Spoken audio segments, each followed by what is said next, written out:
文明的病与医，从殷商到扁鹊的启示。大家好，今天我们要谈一个特别的问题：文明会不会生病呢？就像人有青春壮年，也有衰老病痛，文明也是一样。在中国殷商晚期，出现了人参祭祀，甚至吃人肉的疯狂行为。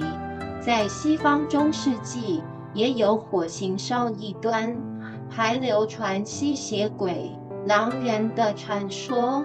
原始部落有的单纯善良，但有的却陷入食人与邪恶。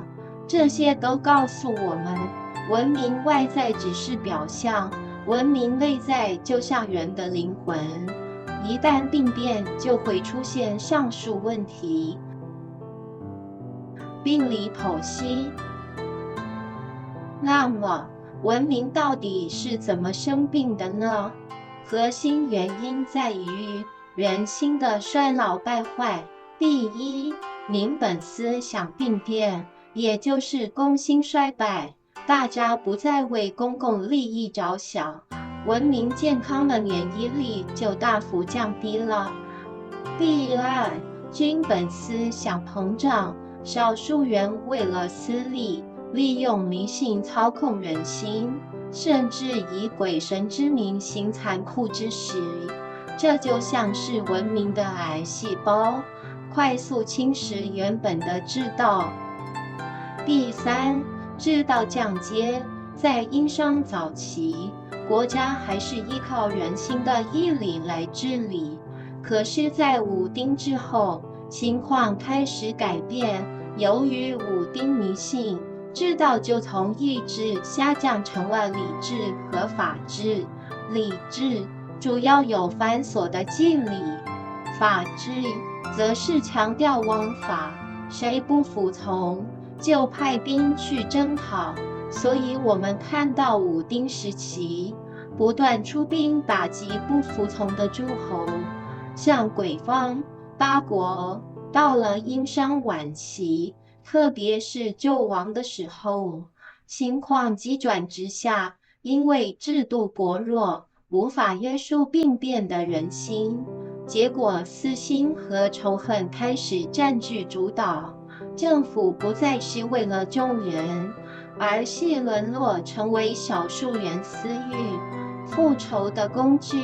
这时候，治道从礼制、法治一路堕落，最后变成暴治、滥治，甚至进一步掉进了仇恨的治道，也就是孽治、亡治。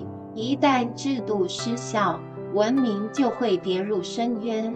这种规律也发生在西方，虽然时间相差2000年，但文明的病症却惊人相似。这也说明文明内在的演化有共同规律。扁鹊三兄弟的故事。那么，我们要怎么避免文明一次又一次重蹈覆辙呢？这里可以借用古代名医扁鹊的故事。有一次，魏文王问名医扁鹊：“听说你们兄弟3个人都懂医术，那么谁的医术最好呢？”扁鹊回答说：“其实是我大哥最好，二哥其次，我自己反而是最差的。”魏文王很惊讶，就追问：“哦，为什么会这样呢？说来听听。”扁鹊解释：“我大哥厉害在，他能看出人还没生病之前，身体和精神的微小变化，直接帮人把隐患去掉，所以病根本没机会出现。结果呢，病人自己也不知道，外人也看不见，所以大哥的名气出不了我们家门。我二哥呢，他的本事是能在病刚冒出一点点苗头时，立刻就治好，所以病情不严重，也很快就能好。这样一来，大家只在邻里之间知道他，灵气出不了我们的巷子。至于我呢，我总是等到病已经发作，病人痛苦难忍，病情严重到不得不处理时，才出手。我需要放血、用药，甚至开刀，治疗过程又痛又惊险，因为动作大、场面严重，病人家属和外人都印象深刻。所以我的名气反而传得最广，连诸侯国的国君都听过我的名字。可事实上，我的医术是在我们三兄弟里最差的。这就是文明的启示，最好的医道不是亡羊补牢，而是平日养生。文明养生之道。在扁鹊三兄弟的故事里，其实可以把他们的医术对照不同层次的治理方式。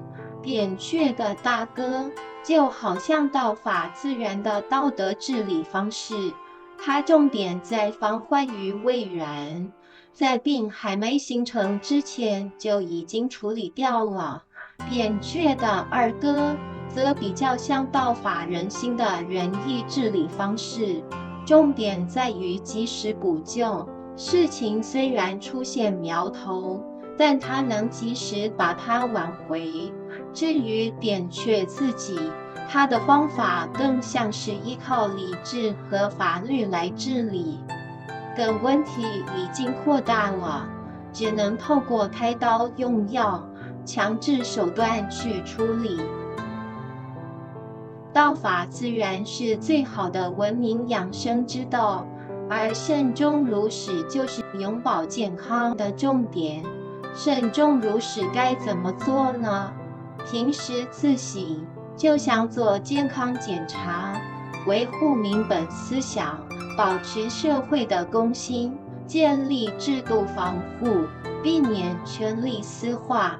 所以说，道法自然才能长治久安，慎终如始才能永保健康。收尾，文明就像一个人，有壮年，也会衰老，会健康，也可能病变。但是，只要我们正视病因，懂得养生，文明就能延年益寿。所以，面对未来，我们不只是要欣赏文明的辉煌，更要懂得照顾文明的灵魂，这样才不会让历史的病痛一次又一次重演。